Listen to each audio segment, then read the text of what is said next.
মানে কপাল ভালো হওয়া অতিরিক্ত ভাগ্যের ব্যাপার,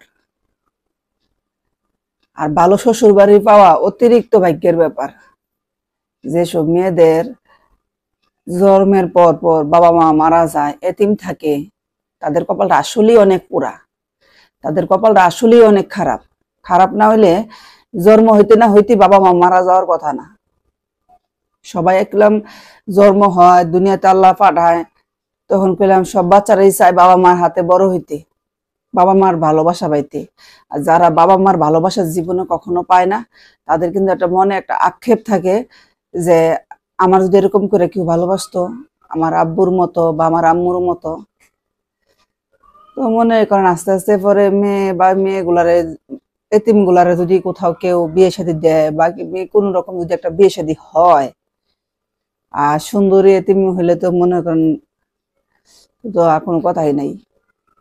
যেভাবে হোক সুন্দরী একটা মাইয়া প্রেম টেম কইরা যেমনি হোক বিয়ে হইছে, হওয়ার পরে শ্বশুর বাড়িতে গেছে, ওইখানে দেবর আছে, শ্বশুর আছে, শাশুড়ি আছে। তো তারা তো মনে করেন ওই মেয়ের তো মনে করেন চিন্তা করতেছে আমার কপাল কত ভালো, আমি কত ভাগ্যের গুণে শ্বশুর পাইছি, শাশুড়ি পাইছি। যাক, তারা বাবা মা আদর জীবনে পাই নাই, জন্মের পরে হয়তো বাবা মার মতো তাদেরকে আমি ভালোবাসবো, বাবা মার মতো তারা আমার আদর করবে, বাবা মার মতো আমার আদর করবে। একটু ভালোবাসার জন্য, একটু আদরের জন্য শ্বশুর শাশুড়ির অনেক কথা শুনে, তারপরও চেষ্টা করে শ্বশুর শাশুড়ি নিয়ে খুশি, যে কোনো কাজে একটু জন্য খুশি হয়, একটা নিয়ে হাসি দেয়, যে মা কাজটা তোর অনেক কি হয়েছে, কাজটা তো অনেক ভালো হয়েছে, বা এটা তুই রান্না করতে তো অনেক ভালো হয়েছে, এরকম যেন একটা হাসি দেয় বলে। আর শ্বশুর শাশুড়িরা যারা থাকে ওনাদের তো একটা খুবই থাকে, এমনি মা বাপরে খাইয়া লাইছে জন্মের পর পর, আবার আমার পোলাটারে পড়াইয়া বিয়া বইছে, আমার পোলার মাথারও খাইছে। কোন দিন জানি আমার পোলারও খাইয়া আল্লাহ জানে। তারা সারাক্ষণ এই কথা কইতে থাকে, সারাক্ষণ মনে করেন বউর পিছে খাইয়া না খাইয়া লেগা থাকে, কেটে কেটে কেটে কেটে কেটে কেটে অশান্তি তো আছেই 24 ঘন্টা। আর ওই যে মা বাবার ভালোবাসা জন্মের পরে কোনোদিন পায় নাই বা কোনোদিন দেখে নাই, সে তো মনে করেন ভালোবাসার লোভে শাশুড়ি খুশি বই কাজটা করে দিলে, শ্বশুর খুশি বই কাজটা করে দিলে, বা দেবর খুশি বই কাজটা করে দিলে, তারা বলার আগেই দৌড়ে গিয়ে সবার আগে করে, দৌড়ে গিয়া সবার আগে করে। আর যারা না ওই যে এতিম থাকে বা অসহায় থাকে, তাদের মনটা এমনি দুর্বল থাকে, তাদের মনটা এমনি দুর্বল থাকে। তারা কিন্তু একটু ভালোবাসা মানে একটু মুখে একটু আপ্যায়ন, একটু ভালোবাসা মুখে দেখানোর জন্য, এটুকুর জন্য তারা অনেক কিছু করতে পারে। আর মনে করেন ছেলের বউ এমন তো শাশুড়ি মার কাছে ভালোবাসা পানা, ছেলের বউ শ্বশুরের কাছে এমনি ভালোবাসা পানা, ভাবি দেবরের কাছে এমনি ভালোবাসা পানা, ভাবি হচ্ছে বড় ভাইয়ের বউ, বড় বোনের সমান। কিন্তু না, যখন একটা মানুষ রে মন থেকে কেউ মান্য না নেয়, আরো কিছু করলো এবং আরো কিছু করলো, লাভ হয় না। সারাক্ষণ কথা শোনাতে, হ্যাঁ একটা এতিম বিয়া করছে, আমার ফুতের জীবনে কোনোদিন দাওয়াত দেয়নি, এক বেলা নিয়ে খাওয়াইতে পারতো না, আমার ফুতে বিয়া করলো কিচ্ছু পাইলো না, আমার ফুতে বিয়া কি দিকে বিয়া করলো, হ্যাঁ এই চেহারা দিয়ে কি করবো, চেহারা দিয়ে দিয়ে দিয়ে কি পানি খাইব? আরে মা, তোমার ছেলে যে কত বড় একটা মানে কাজ করছে, কত বড় একটা মানে সওয়াব আদায় করছে, তুমি নিজেও জানো না। এতিম বলে কি সে কি মানুষ না? তার এতিম কি তার আচার ব্যবহারে সে কি দেখায় যে আমি এতিম? তার আচার ব্যবহারে, তার কামে কাজে কোন দিক দিয়ে কি সে কি কম করতেছে আপনাদেরকে খুশি করার জন্য? না, সারাক্ষণ খালি শ্বশুর বাড়ি থেকে দেয় নাই, পায় নাই, কিছু না, কি দিকে বিয়া করলো আমার ছেলে, আমার ছেলেটার মাথা খাইলো, সারাক্ষণ কেটে কেটে কেটে কেটে করতে থাকে। আর একটা সময় ওই যে যার হাত ধইরা পলাই এসে বললো জামাই, ওই জামাইও শুরু করে দেয় মা বাপের মতো, শুরু কইরা দিয়েছি, এরপর মনে করেন মায়ের দৌড় শুরু করে দেয়, তুই যাই গিয়ে আমার এনতে লাইতে করতে বাই করে দেই করে দেই করে করে অত্যাচারটা করে। সুযোগ পাইছে যে এতদিন মা বাবা করতো, মা বাবা দেখা দেখি এখন আবার তার ছেলেও শুরু করে দিল। এতিমের উপরে অত্যাচার আল্লাহ নাকি সহ্য করে না। আর ওই ছেলে এতদিন কলম চুপ ছিল, এখন মা বাবার কথা শুনতে শুনতে এখন ছেলেও শুরু করছে। এতদিন কি বিয়ের আগে কি তুমি দেখো নাই যে মেয়ে এতিম, মেয়ের মা নাই বাবা নাই,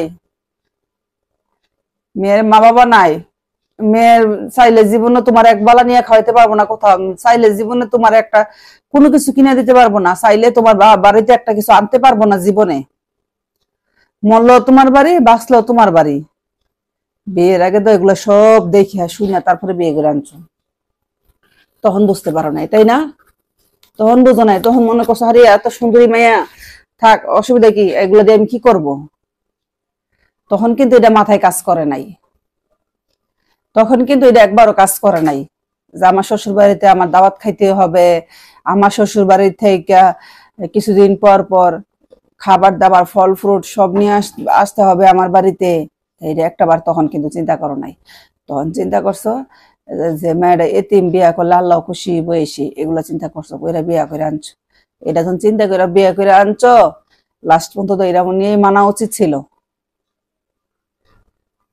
কিন্তু মা বাবার কথা শুনে কি করলা, অত্যাচার শুরু করলা। এই মায়ের পিঠ তো আছেই, করতে করতে একটা সময় এটা রাইকে আরেকটা বিয়া করলা। কিন্তু এই মেয়ে তো অসহায়, সেজন্য কোনো আওয়াজ করতে পারে না, যাইবার জায়গাটা নাই, কথা বলার জায়গাটা নাই। কিন্তু তুমি আবার কি করলা, তোমার মা বাবার শখ পূরণ করার লাগে আবার আরেকটা বিয়া করলা। এই মেয়ে জন্ম যায় না কোনোভাবে, তো কাজের মেয়ের হিসাবে এটা রাখলা বাড়িতে। বড় বড় রাইকা বড় বউর সামনে তুমি আবার ছোট বউ আরেক বেটি নিয়ে তুমি সংসার করো সুন্দর করে, আরেক বেটি নিয়ে তুমি সুন্দর করে সংসার করো। সংসার করতে করতে একটা সময় চিন্তা করলা যে আমার এখন বাহিরে, যেহেতু আমার সংসার বড় হয়ে গেছে, আমার দুই বউ আছে, মা বাবা আছে, ভাই আছে, আমার এখন এই বেতন দিয়ে, বাংলাদেশের বেতন দিয়ে আমার সংসার চলে না, আমার বাহিরে যাওয়ার দরকার। গেলা বাহিরে, প্রবাসে গেলা, প্রবাসে গিয়ে বাবা মার কাছে টাকা পাঠাইতা, ছোট বউ লেগে এটা পাঠাইতা সেটা পাঠাইতা। কিন্তু ওই যে ভালোবাসা যে প্রেম করে যে যার হাতটা ধরে তারে ঘর থেকে বাইকির আনলা, সে যে তোমার ঘরে যে এই যে কামলা দিতে আছে, থাকতে আছে, খাইতে আছে, তারে মানুষ বলে মনে করলা না, তারে কিছু দেওয়ার প্রয়োজন সেটাই মনে করলা না। এই যে প্রবাসে গেলা, একটা দিন ফোন দিয়া বরাবর খোঁজ খবর নিবারও প্রয়োজন ছিল না তোমার, তোমার দায়িত্বের মধ্যে পড়ে নাই তাই না ভাই? সেও তো মানুষ, সে আমার বাড়িতে কাজের মহিলার মতো থাকতেছে, খাইতেছে, কাজ করতেছে, তারে তো আমি আশা ভরসা দিয়ে তার বই করে আনছি। সে কষ্টে আছে সেজন্য তুমি তারা উদ্ধার করছো, এটা কি উদ্ধার করলা ভাই? তুমি তো আবার সেই কষ্টের মধ্যে তার ফালাইলা। তো সে তারা ওইখানেই থাকতো, যে সে যেখানে ছিল ওইখানেই থাকতো, তার ওই আত্মীয়র কাছে থাকতো, তার আত্মীয় তারা যেখানে পারে একটা গতি করতো। এক কষ্টে তাই না, তুমি তো আবার আরেক কষ্টের মধ্যে ঠিকই ফালাইলা, তো লাভ কি হলো তার? প্রবাসী বিদেশ গিয়ে সুন্দর টাকা পয়সা দেয়, ছোট বউরে জিনিসপত্র পাঠায়, ছোট বউর লাগিয়া, বাপের লাগিয়া, মাল লাগিয়া, বাইয়ের লেগা পাঠায়, পাঠাইতে পাঠাইতে মোটামুটি বাড়িতে একটা বিল্ডিং ও তুলে, মোটামুটি অবস্থানটা ঠিক করে, কাট করে ঘর তুলে, দুইটা একটা বিল্ডিং তুলে, দুইটা চারটা গরু পালে বাপে, অবস্থা আগের চাইতে অনেক ভালো। পরে চিন্তা করলো প্রবাসী এখন দেশে যায়, যেহেতু 5-6 বছর হয়ে গেছে দেশে যায়, দেশে আসতে আসার পরে এর মধ্যে ছোট বউর ঘর, দেশে আসার পরে ছোট বউর ঘরে বাচ্চা হবে, ছোট দেশে আসার যখন সে চলে যাবে তখন জানতে পারলো তার ছোট বউর ঘরে বাচ্চা হবে। আর ওই যে বড় বউ যে বিয়ে করে জানছে, ওই যে বড় বউ লোক অশান্তি শুরু হলো, দ্বন্দ্ব শুরু হইলো, এরপর থেকে বড় বউর খোঁজ খবর নিল না একটা দিন গেছিরা, সে কেমন আছে, তার হাতটা ধরে একটা বার বললো না যে সে ভালো আছে কিনা। তারপরে বড় বউ আওয়াজ করে না, চুপ করে থাকে, কাজ করতে থাকে, বাস সবাই খুশি থাকুক। বড় বউর কথা হয়েছে এটা। ওনার বাচ্চা হবে, উনি তো মহা খুশি, ওনার ছোট বউর বাচ্চা হবে, উনি যাবে না বিদেশে। এসে বলতেছে, বাবা মা বললো না ফুত বিদেশ যা, বাচ্চার ভবিষ্যৎ আছে না, বউয়ে বুঝাইলো আমার যে ফুতের ভবিষ্যৎ আছে না, তুমি বিদেশ যাও। বিদেশ গেল, বিদেশ গেল, এই ছোট বউর ঘরে বিদেশ গেল। এরপর ছোট বোন নামে যখন বাচ্চা হয়েছে, ছোট বোন নামে মাসাল্লাহ দিলে, এরপর বিদেশ গেছে, আর টাকা পয়সা বাবা মারা দেয় না, সব টাকা পয়সা ছোট বোর কাছে। এক পয়সা বাবা মা পায় না, সব ছোট বউর কাছে। ছোট বউ আন্ডারে নিয়ে গেছে ছোট বউ। এখন বাবা মা পায় না, বাবা মা আছেন বিপদে, বড় বউ তো আগের থেকে আছে আগের হালাতে। আর বাবা মা অতি লোভে তাঁতি নষ্ট। বাবা মা করলো কি, এখন বাবা মাও মনে করেন ফুলার কাছে শত্রুর মতো হয়ে গেল। বাবা মাও ফুলার কাছে শত্রুর মতো হয়ে গেল। আর ওই যে ছোট বউ, ছোট বউ তো জামাইয়ের কাছে নয়নের মণি, ছোট বউ যা কইব তাই।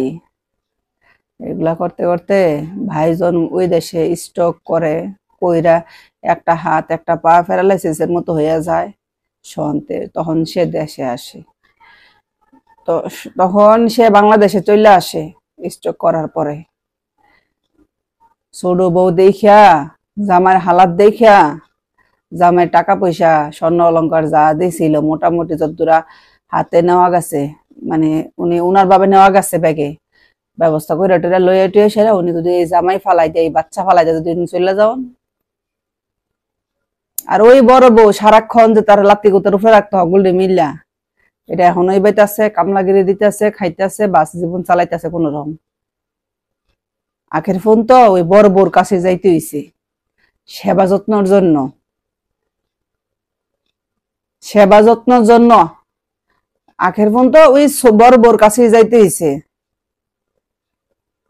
এত সুন্দর একটা বউ বিয়া করে আইনা সেরা, কত আশা ভরসা দিয়ে হাত ধরে তার বাইকেরা নিয়ে আইছে, আইনা তার কত অত্যাচার করলো। মানুষ বলে যে এতিমদের উপর অত্যাচার করলে নাকি বলে আল্লাহর আরশ নাকি বলে কাঁপা ওঠে। আল্লাহর বিচার হয়, সেটা সময় লাগে। তোমার মা বাবারও ছোট বউ মিল্লা টাইডের উপর রাখছিল তোমার মা বাবা বাইরে, এরপরে তুমি স্টক কইরা তোমার একটা আতুর বানাই দিয়ে সেটা তোমার ছোট বউ টিয়া পয়সা দূরা ফারসে লইয়া তোমার ছোট বউ মাসাল্লাহ দিলে তোমার রাইটটা দিয়ে গেছে তোমার সুটকেস সহকারে দিয়া। ভালো হইছে না? এই জন্য কখনো কেউ বিয়ে করার আগে একটু চিন্তা ভাবনা কইরা বিয়ে করা উচিত। আমি এমন কাউকে বিয়ে করব যেটাতে আমার ফ্যামিলিতে সমস্যা হবে না, ভবিষ্যতে আমারও সমস্যা হবে না। আমি তাকে সম্মান করব, আর সে সারা জীবন আমার কথা মনে রাখবে, আমাকে সারা জীবনই আমাকেই ভালোবাসবে, অন্য কাউকে না। সে এতিম, এতিম হোক আর না হোক, এতিমকে ভালোবাসলে ভালোবাসা কমে না। আমার আল্লাহও খুশি হয়, আমার রাসূলও খুশি হয়, বন্দা তো খুশি হয়। আশা করি আজকের ভিডিওটা ভালো লাগবেন। আজকে এক এতিম বোন, উনি ফেসবুক মেসেঞ্জারে নক দিয়েছিল, উনি অনেক কান্না করতেছে, ওনার কান্না ঠালা উনি কথা বলতে পারে না। উনি খালি বলছিল যে আমার নাম্বারটা একটু ফোন দিবেন, আমার কাছে এত টাকা পয়সা নাই ফোন দিবার মতো। পরে ওনার নাম্বারে ফোন দিলাম, উনি কান্দাছে, কান্দার ঠেলা কথা বলতে পারে না। পরে ওনার কান্না শুনতে শুনতে ওনার গল্পটা শুনলাম, উনি বললো আমার এইভাবে এইভাবে বিয়ে হয়েছে। আমি দেখা নমুনা খারাপ না, আপনি আমার একটা ছবি পাঠাইছি, আপনি দেখেন। দেখলাম যে অনেক সুন্দরী, অনেক সুন্দরী। কয় কি আমারে আশা ভরসা দিয়ে আমার বাসা থেকে বের করে নিয়ে আসছে, আনছে ভালো কথা। মোটামুটি মনে করেন বছর 2 বছর সে অনেক ভালো ছিল। 2 বছরের পরে এরপরে মনে করেন তার মা বাবার কথায় সে মায়ের দূর শুরু করতো, অত্যাচার শুরু করতো, গালাগালি করতো, লাথি দিত, এগুলা করতো। আজকে যদি আমার কেউ থাকতো, জীবনে কি কোনোদিন এই কাজ করতে পারতো? জীবন কোনোদিন এই কাজ করতে পারতো না। আমার কেউ নাই দেখে আমার লোক এরকম করতে পারছে সে। আসি, সবাই ভালো থাকেন, সুস্থ থাকেন, ধন্যবাদ।